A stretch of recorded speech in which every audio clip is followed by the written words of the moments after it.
สาวกับเพื่อนสาวเลิกงานมาเพื่อนสาวสวยสาวใต้นะใจดี วันนี้อาหารของพวกเราค่ะซีฟู้ดจริง ต้มยำต้มยำซีฟู้ดเนี่ยคุเลให้เราหน่อยสิต้มยำซีฟู้ดเนี่ย ยำซี น่า ฟู้ด อร่อยจังเลยคุเลตัวเอง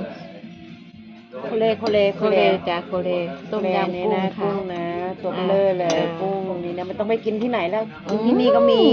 โย กิน โอเค มากินด้วยกันนี่หอยต้มหอยอยู่ไหนหอยไม่เจอนี่หอย ใหญ่ หอยใหญ่หอยใหญ่ หอยใหญ่ หอยลำละนองฮิ โอ